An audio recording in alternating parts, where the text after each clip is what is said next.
और दारू पी करके लोग बवाल कर रहे हैं। एक खास जात के लोग ज्यादा उसमें प्रभावी हैं, जो खास वर्ग के लोग हैं। अब तो खास वर्ग के लोग कौन होते हैं? यादव हैं।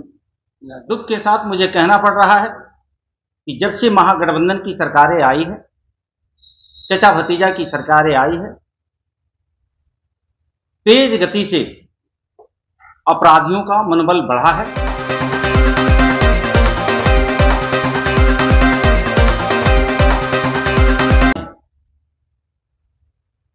बिहार सरकार में हो रहे दलितों के ऊपर अत्याचार बेतहाशा वृद्धि हुई है। दुख के साथ मुझे कहना पड़ रहा है कि जब से महागठबंधन की सरकारें आई है, चचा भतीजा की सरकारें आई है, तेज गति से अपराधियों का मनोबल बढ़ा है। बढ़ा ही नहीं है, ऐसे लग रहा है कि सरकार नाम की कोई चीज नहीं है।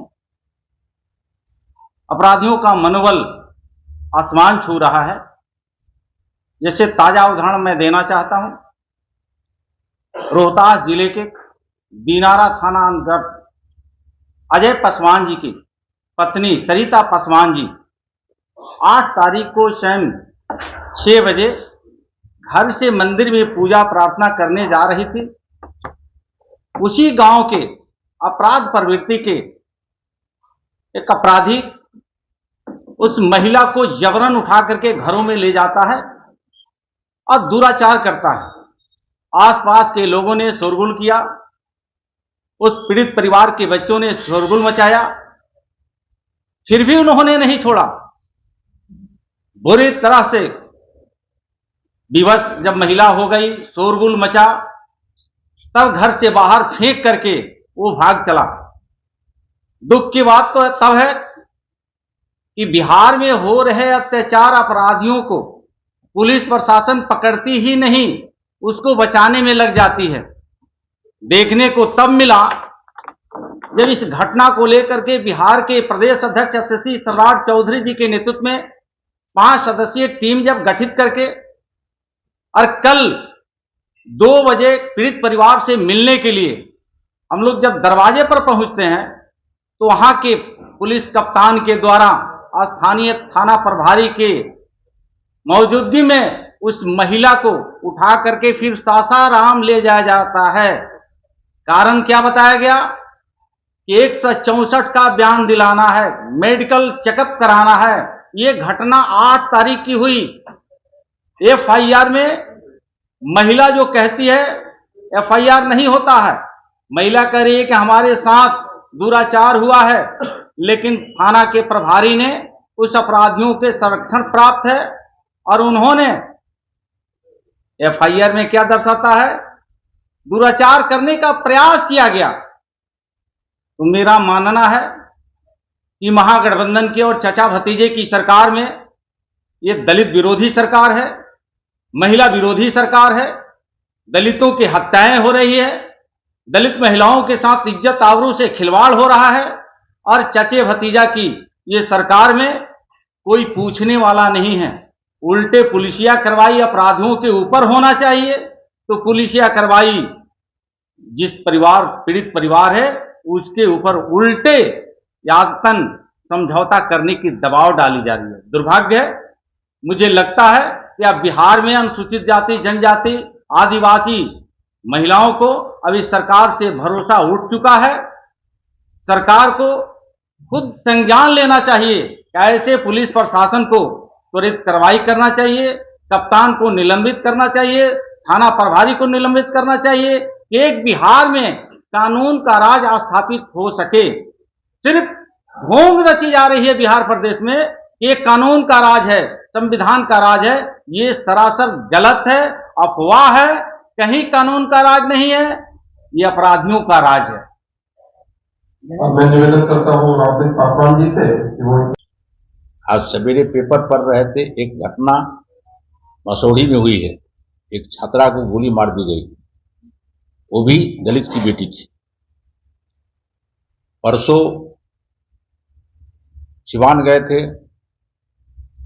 बाबा अंबेडकर की पुण्यतिथि थी, वहां भी एक दलित को घसीट के मारा गया।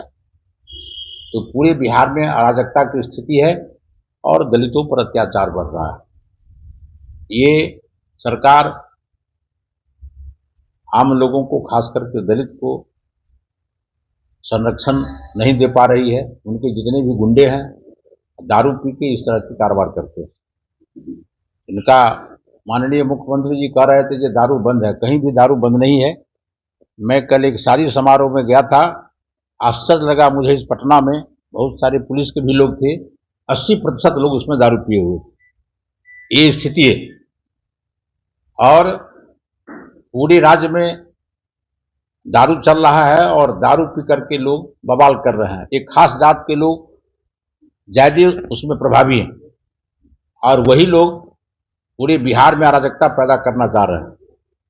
तो इस तरह की व्यवस्था बिहार में है और कमजोर तबके जो दलित समाज के लोग हैं, उसकी माँ बहन, कमजोर आदमी को इसकी इज्जत लूटी जाती है, उसको मारपीट किया जाता है, उसका जमीन कब्जा किया जाता है, उसका घर गुजारा जाता है। तो इस तरह से पूरे जंगल राज स्थापित हो गया है बिहार में और हम लोग चाहते हैं कि जंगल राज से मुक्ति मिले। मैं अपने समाज के लोगों के बीच में जाकर के लोगों को उत्साहित करता हूं और ये माननीय मुख्यमंत्री जी पता नहीं सोए रहते हैं कि क्या।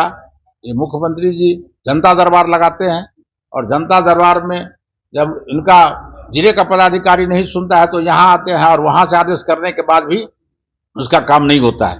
ये स्थिति बन गई। तो पूरे बिहार में अराजक स्थिति है।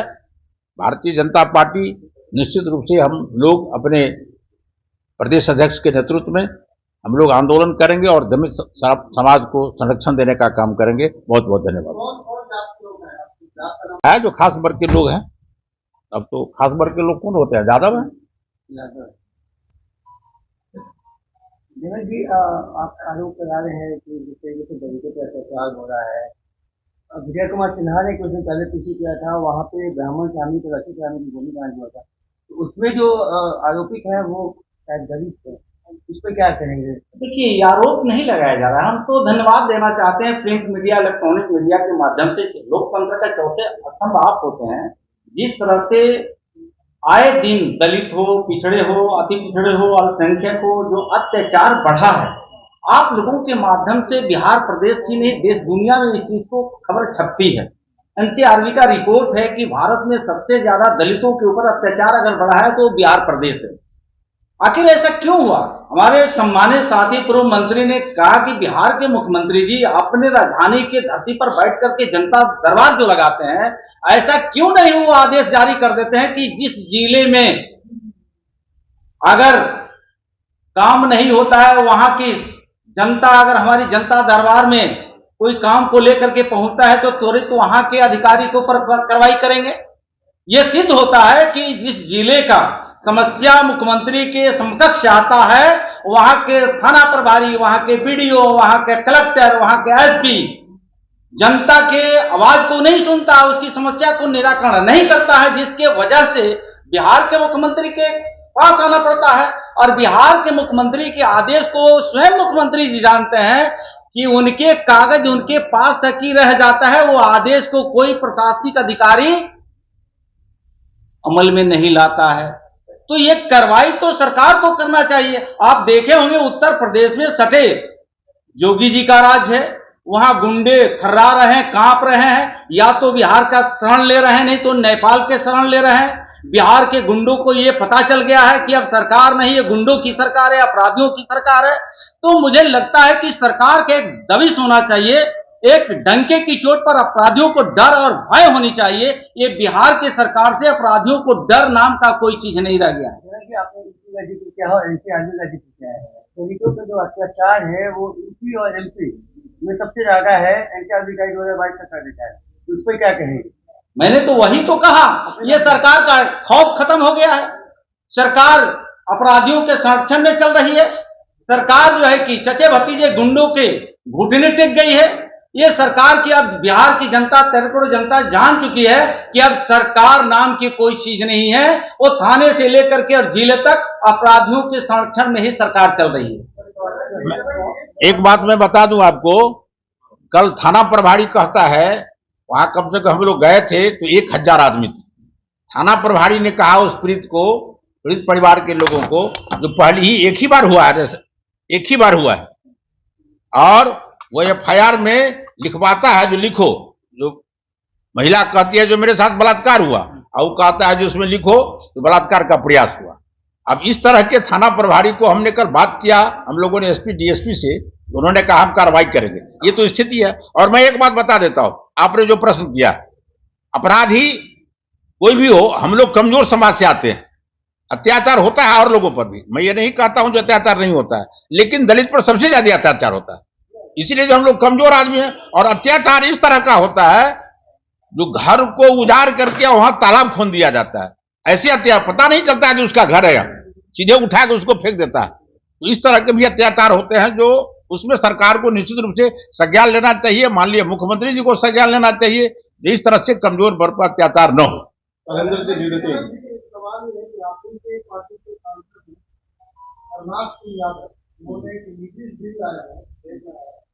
उन्होंने मांग किया है कि वक्फ बोर्ड अधिनियम 95 को खत्म कर दिया जाए। इससे सामाजिक जो समुदाय है वो है और धर्मांतरण बच्चे भी किया जा रहा है, तो उन्होंने मांग किया है अगर नहीं तो इसे खत्म कर दिया जाए। न्याय संगत बातें हैं, बिल्कुल होनी चाहिए। गैर बराबरी का जहां जिस आपने वक्फ बोर्ड की चर्चा किया है, तो मुझे लगता है कि वक्फ बोर्ड की संपत्ति को गरीबों को न्याय दिलाने के लिए अगर बना है, तो गरीबों को न्याय नहीं मिलता है। वो सिख हुआ, नाई हुआ, डफाली हुआ, डूम बिरादरी के हुए, जो अनुसूचित जाति के दर्जे प्राप्त है अल्पसंख्यक समाज में, धार्मिक अल्पसंख्यक मुस्लिम समाज में, अगर वक्फ बोर्ड से उसको कहीं विकास नहीं होता है, शिक्षा का मार्ग उससे नहीं मिलता है, तो जिन्होंने जिस बंधु ने इस तरह का अगर बिल लाने का प्रयास किया वो धन्यवाद के पात्र।